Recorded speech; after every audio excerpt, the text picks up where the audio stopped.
Hello mga ka-DIY, welcome back sa ating YouTube channel, and for today's video, meron lang akong isi-share sa inyo. Isang 75 inches mga ka-DIY na TCL, malaki-laki ito mga ka-DIY, TCL 75 inches. Kasama ko nga pala mga ka-DIY si Mon Tutorial Repair. Ayan, dalawa kami kasi hindi ko kayang magbuhat niyan ng ganong kalaki. Inilipat namin yan sa magandang pwesto para i-repair. Ayan, kung napapansin nyo mga ka-DIY, ay nag-remove na ako ng mga screw dyan sa likuran ng ating TV. Tatanggalin muna natin yan. Pagkatapos nating tanggalin yan mga ka-DIY, mamaya-maya lang ipapatayo natin yan para maganda yung pagka-troubleshooting natin. Ayan, kasi medyo masakit sa liig kapag nakaupo. Ito yung model number mga ka-DIY, yan, TCL 75. Pop up ko na lang dyan mamaya mga ka-DIY yung kanyang model number. Ayan, so simon lang muna yung cameraman ko ngayon kasi nga wala tayong dalang stand. Ayan, so hindi ko na sana ito dapat videoan. Kaya lang sabi ni Mon, video na lang natin para kahit pa paano makashare na rin din sa mga kapwa tech vlogger natin, mga kapwa technician din natin. Yan na hindi pa alam ng ganitong klase na sira. Ayan, so ito mga ka-DIY, ipapaliwanag ko lang dito kaya nagbo-voice over ako para ma-explain ko sa inyo mga ka-DIY mamaya. Ayan, so antayin nyo lang mga ka-DIY. Ayan mga ka-DIY, kung napapansin nyo, ang height ko ay 5'8". Halos kasing taas ko lang siya mga ka-DIY. Ayan, kung napapansin nyo, pinisto muna natin ng patayo para makapag-troubleshoot tayo ng maayos. Ayan mga ka-DIY, kung napapansin nyo, dito sa bandang ibaba, ito yung optocoupler mga ka-DIY. Yung dalawang pirasong optocoupler dyan, yan kasi ay kinalawang na, yung dalawang paa. Kaya wala siyang output papunta doon sa ating mainboard. Kaya yan, papalitan natin yan, yung dalawa. Ito naman mga ka-DIY, yung kanyang mainboard. Ayan. Dito naman yung kanyang T-con sa ibaba, ayan. Yan yung kanyang ginamit na T-con. Ito yung power supply. Ayan. So, ayan mga ka-DIY. Ito mga ka-DIY, so dinala ko muna. So, napa-okay na natin yung kanyang secondary dahil nagpalit na tayo ng optocoupler doon. Kasi nga wala siyang display. Ayan, so nag-okay na yung kanyang backlight. Ang problema naman, wala siyang display. Ayan, so napa-okay na natin yung kanyang power supply. Meron siyang DC to DC. Lumalabas na yung kanyang BGH sa kanyang BGL, okay naman. Ang problema naman mga ka-DIY, umiinit ito, walang display. Ibig sabihin, ito yung problema niyan. So paano natin natukoy mga ka-DIY na itong problema? Dahil nga mga ka-DIY, meron siyang shorted dito sa BDD sa 3.3 ayan, dito BDD 3.3 o 33. Ayan, 33. Dito sa pin na ito, shorted sa ground. Dito sa body ground, shorted. Ayan. So, kapag hinang mo ito, kabila, walang display, ganun pa rin. Pag binalik natin, dito tayo naghang sa kabila, wala pa rin display. So, ibig sabihin mga ka-DIY, sa T-con ng problema. Pero kapag sinukatan mo siya ng BGH, BGL, meron. Kaso nga lang, itong BDD niya, nagkakaroon ng dropping. Ito mga ka-DIY, yung shorted niya. Kuha lang tayo ng analog tester. Set natin sa X10. X10 or X1. Importante may palo yung ating tester. Ayan. So gagamitan natin mamaya ito. Yung ating bench power supply. Ayan. Gagamitin natin yan dito mamaya. Tara. Okay, may palo tayo dito. Ayan. Calibrate lang muna natin yung ating tester. Yan. Kung napapansin nyo mga ka-DIY, ito yung ground. Tapos yung kanyang 3.3. Ayan. Ito. Kita nyo? Yan o. Yan. Pansin nyo ba? Shorted. Oh. Ayan. Shorted sa ground. Kung napapansin nyo, shorted. Yan. Pag nilagyan natin ito ng supply, iinit yan ito. Ibig sabihin ito yung problema, wala dito sa ating DC to DC. Kasi naghang na rin ako ng ibang kapasitor. Halos ito talagang tinuturo. Itong IC na ito. Kaya blackout yung ating screen. Or may backlight, wala siyang picture. Ito yung sani. Pero yung DC to DC, function. Pero itong 3.3, dropping. Yan. So ito. Tingnan natin dito sa digital. Pagka digital naman mga ka-DIY, set nyo lang yan sa buzzer mode. Ayan. Buzzer mode. Ayan. Tapos, doon tayo sa shorted. Ayan.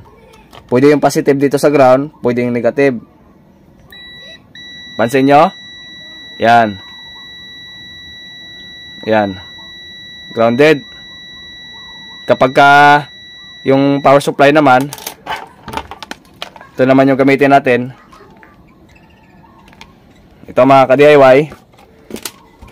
Ayan. Homemade lang yan. Isang homemade. Ayan.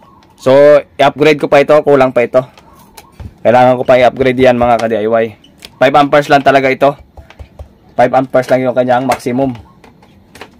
Ayan. Power on natin. Dito sa likod. Saksak natin. Ayan. Ayan. Isang buck converter. Okay. Set natin. On natin dito. On. Tapos, sa out tayo. Tingnan natin. Dahil yung shorted yun ay 3.3. Siyempre, 3.3 yung ibabala natin o itutusok natin doon. So, baba lang tayo dito ng 3.3. Set lang natin. Long press. Okay, antayin lang natin na pumatak ng 3.3. Yan. Kung ano yung requirement mga ka-DIY na voltahe, yun ang i-inject nyo. Huwag kayong magpataas. Yan. 3.3 volts. Yan, 3.3. Yung out, 3.3 yung out. Yung in naman natin, pindutin yung in. 24 volts yung aking setup. 24 volts itong power supply na ito. 5 ampere. 5 ampere, 24 volts. Yan. Sa in, 24. Sa out natin, 3.3 volts. Kasi 3.3 volts yun ang requirement ng ating short. Yung kanina, yung shorted, ito. Yung 3.3. Nakalagay naman dyan mga ka-DIY eh. Ito. Nakalagay naman dito. Yan. Supply yan. BDD. BDD in yan eh. 33. Ibig sabihin 33 na yan. 3.3 yan. Ilagay natin yung ating positive dito. Negative naman sa ground. Tingnan natin kung may dropping. Yan. Kung kumakain siya ng current. Yan. Okay. Body ground tayo dito. Tapos tusukin natin yung 3.3 na yung kanina na pin. Ayan o. Okay, tingnan nyo yung display. Yon. Ilan ang kinain ng amperahe? 0.500 amperes. Ayan, shorted yan. Tapos, kapag kinapa mo, itong IC na ito na malaki, mainit na kagad. Ayan, tagay natin. Ito, pag kinapa mo, mainit na kagad. Yan o. Mainit. Ibig sabihin, ito yung problema, yung IC na ito. Yan. Okay, sa mga kapasitor naman, pwede mong kapain lahat yan. Mararamdaman mo yung mga init dyan. Ibig sabihin yun ang may short. Mababa lang ito kasi gusto ko yung mababa na ganito. Dahil nga, hindi kagad siya masisira yung may short. Halimbawa, ang kapasitor yung short, hindi kagad na nasusunog or hindi kagad nawawala ng contact. Kasi kapag masubrahan tayo sa short, yan, kapag masubrahan yung ating amperahe, pwedeng mawala yung short at mahirapan tayong hanapin, i-locate. Kaya nga ang kapares ng ganito, yung mga mahina lang, ang kapares talaga rito, thermal imaging camera. Yan ang pa isang tool na gusto kong bilhin.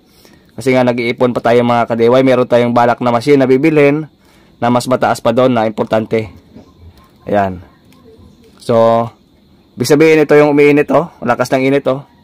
Yan, hindi mo mahawakan masyado. Kumakain na siya ng pira, ibig sabihin yan oh, sobrang init. Kapag sa 12 naman tayo, dito sa 12 volts in naman, dito. Yan, 12 volts in ito eh. Supply ito ng 12 volts in, papunta dito sa ating DC to DC. Ibig sabihin lamang mga ka-DIY, pwede tayo mag-short dito. Dito tayo, tusok natin yung positive natin dito. At saka, yung negative dito. Tingnan natin kung kumakain siya ng amperahe. Bago yon, siyempre 12 volts yung requirement dito. 12 volts yung ilalagay natin dyan. Ayan. So, out natin ay 12 volts. Taasan natin. Gawin natin 12 volts. Ito. Taasan ko lang konti. 11. Yan. Malaking bagay kasi ito mga ka-DIY, yung homemade na mga ganito. Yan. 12 volts. 12.15. Okay na yan. Kasi yan ang requirement para doon sa ating input na 12 volts. Tingnan natin kung kumakain siya ng amperahe. Ito. Pansin nyo mga ka-DIY, sa ating 12 volts in, walang malang kumain ng amperahe. Ibig sabihin walang short. Hindi nagkakaroon ng short pag walang amperahe kumain. Ayan.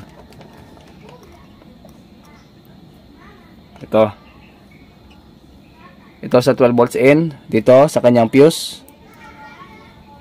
Ayan. Pansin nyo? Wala. Ibig sabihin walang shorted dito sa in.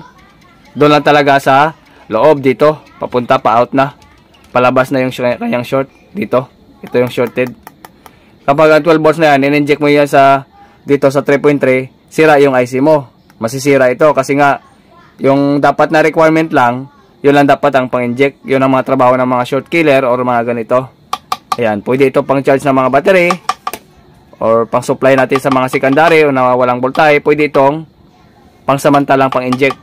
Ayan. So, orderan ko na lang ito mga ka-DIY ng panibago at antayin ko na lang mga ka-DIY. Bali sa Shopee ko siya in-order. Ayan, so antayin na lang natin dumating. Nasa 900 pesos ata yun. Ganito. Ticon. Ito yung part number niya. Ayan, makikita nyo yan kapag dumating na. Kapag bumili kayo nito mga ka-DIY ng Ticon at ayaw gumana mga ka-DIY at alam nyo namang bago at ayaw gumana, ilipat nyo ito. Memory niya. Ilipat mo yan. Kasi may mga Ticon minsan na kinabitan ko na ng Ticon, ayaw gumana. Ngayon, kailangan mo pa palang ilipat yung program. Kailangan mong program ilipat dun sa kabila. Ito, yung program niya, yung IC. Okay? So, antayin ko lang muna mga ka-DIY na dumating. Tapos, salpak natin doon sa ating 75 inches na TCL. Tara! Ayan mga ka-DIY, dumating na yung bagong Ticon natin. Ito na yung brand yung Ticon. Nagaling natin sa online sa Shopee. Ayan. So, 2023, bagong-bago. Ito mga ka-DIY yung sira natin na Ticon. Ayan o. Parehas naman yung kanilang number. Pag ayaw gumana yan mga ka-DIY, pwede natin ilipat yung kanyang memory. Ayan, ilalagay natin dito. Subukan natin mga ka-DIY. Tara, subukan muna natin. Ayan mga ka-DIY, so i-plug in natin dito. Ayan, kung napapansin nyo. Ayan, power on natin. Kapag ayaw gumana, mamaya may gagawin pa tayo dyan. Ayun, gumana naman mga ka-DIY, okay naman oh. Kaso nga lang, meron siyang guhit. Sabi ng may-ari mga ka-DIY, yung guhit na yan ay natural na o dati na yung guhit na yan. So okay lang daw sa may-ari yan mga ka-DIY yung guhit na yan. Nakausap ko na siya na bago pa i-repair yan ay lumitaw na yan dyan. So medyo napatawa yung may-ari kasi nga dito yung ginagamit sa arena, sa manukan. Ayan. So bumukas na siya mga ka-DIY, ayan oh. Ayan. So Android mga ka-DIY. Ayan, nag-okay na. So dito yan mga ka-DIY sa manukan. Sa may arena mga ka-DIY. Yung guhit na yan, dyan yan sa source scope. So hindi ko na tinangka mga ka-DIY na i-banding pa o i-manual banding. So ayan mga ka-DIY, so okay na yan. Sabi ng may-ari, okay lang daw na may guhit, at least napagana. So tuwang-tuwa yung may-ari mga ka-DIY. Ayan. So ayan mga ka-DIY, ito yung arena mga ka-DIY oh, ng sabungan. Ayan. Pumunta kami dito para hindi magsabong. Ayan, para mag-repair tayo. Ito naman. So ayan mga ka-DIY, okay na daw sabi ni Mon. Hanggang dito na lang at GM Tutorial. Bye bye.